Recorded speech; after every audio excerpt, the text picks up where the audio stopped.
Welcome to the GIS lecture about digital terrain modeling.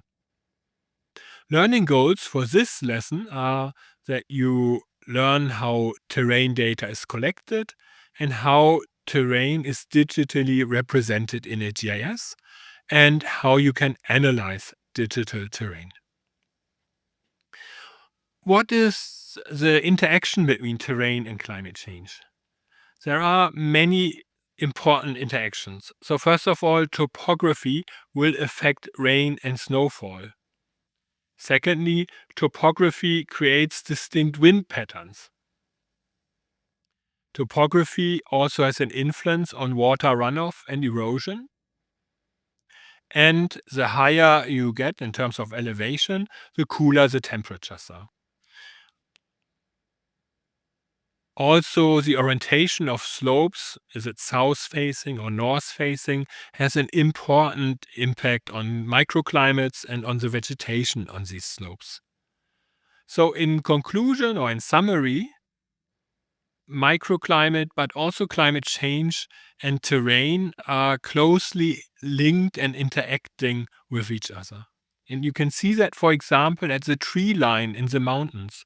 We can already observe that with climate change, trees are growing in higher and higher elevations. Another example, the average snowfall or average snow line, the elevation from where you have snow for skiing, for example. Over the last few decades, this snow line has gone up and up. So now we have former skiing areas that are not, that don't have enough snow anymore for skiing, and we have to go higher and higher. So all these are examples for the interaction between terrain and climate change, and therefore it's important to know how we get digital terrain in our GIS and how to work with it. Digital terrain is a representation of the real world. The easiest representation is through contour lines, and you know contour lines from walking. If you have a hiking map, a walking map, these are usually drawn with contour lines, giving you an idea how steep your walk will be. We are using contour lines in GIS as well, but we also have 3D surfaces, and these allow much more complex analysis. But first of all, we have to get the terrain data into our computer. We have to survey the terrain. And surveyors are usually using a total station put onto a point where we have the coordinates and the elevation, and then measuring through distance and angle to other points the elevation and location of that point. That's the classic conventional way. Then another way is with a GPS, a global positioning system. We have satellites for the GPS system flying in orbit. And there are now new systems, for example, Galileo by the European Union. And with these satellites, we can calculate our position and elevation. This process is called trilateration. It's a type of triangulation, and you need to have connection to at least 4 satellites. But with all the satellites today, we often get connection to 20 or more satellites. And the more and the better spread out these satellites are, the higher our precision. So your GPS receiver, and you have that in a normal smartphone these days, your GPS receiver is calculating the distance to the satellite from the little time delay in the signals. And with a minimum of 4 distances to 4 different satellites, it can calculate your exact position in terms of location and elevation. Other ways to collect terrain data. We can use remote sensing. These are satellites, planes, or today drones to scan and survey our surface. First of all, these drones, for example, they're just a flying tripod. But the key is in the sensor. And we have different sensors. We have RGB sensors, a camera, we have radar sensors, we have multispectral cameras, and we have laser scanning. Let's start with the laser scanner.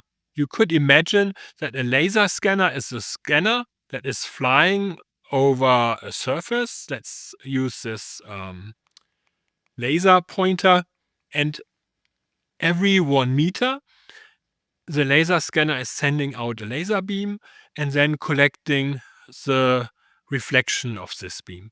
And the reflection is giving the exact distance and angle to the ground point and the color of that point.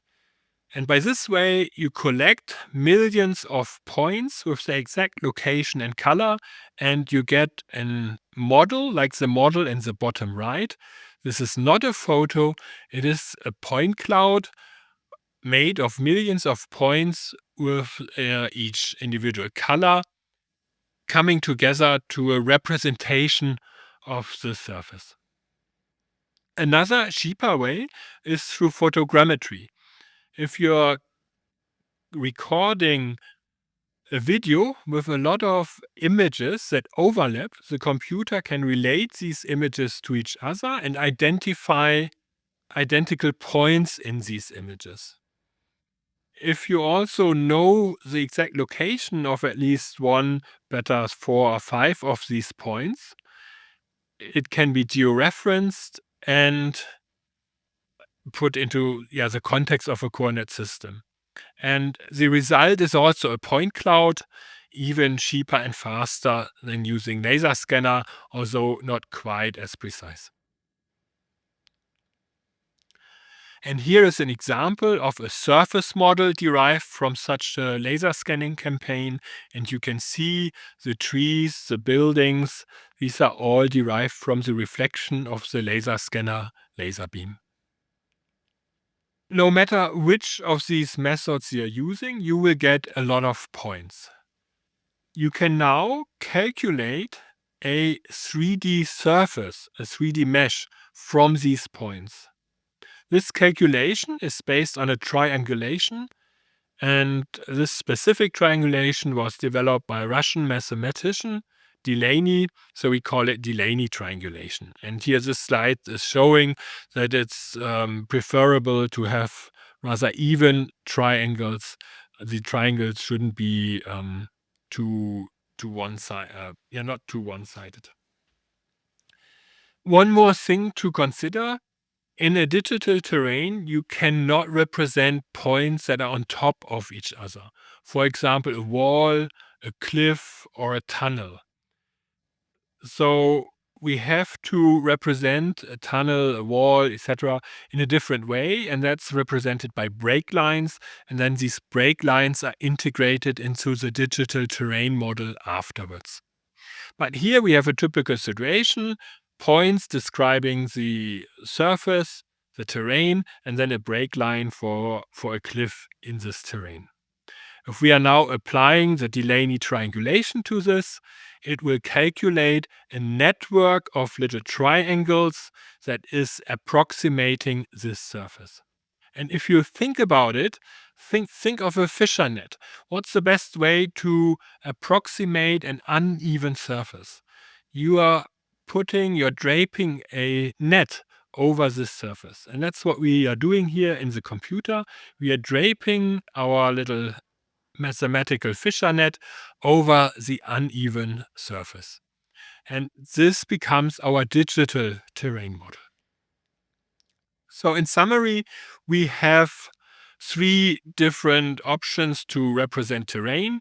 We can represent it through points seen in the top left. We can represent it with contour lines, but we can also represent terrain as a 3D surface. In this case, a network of triangles. Therefore, it's called a triangular irregular network, or short TIN. And these TINs are also used in other applications, for example, in computer games. It's the best and most efficient way to represent a 3D surface. Perhaps the data you need is already collected, so there are some open data sources for terrain. A global data source that is available to everyone is NASA, the American Space Agency, and they provide terrain data for the whole globe with a resolution of 30 meter. That means you have an elevation point every 30 meter. From local surveying institutions, you can data as precise as 1 meter resolution, so one elevation point every 1 meter. You would have to look into your local surveying institutions or contact them. But globally, you can start working with the NASA data, which has a 30-meter resolution. So try that out, look for terrain data, and I will see you for the next lesson.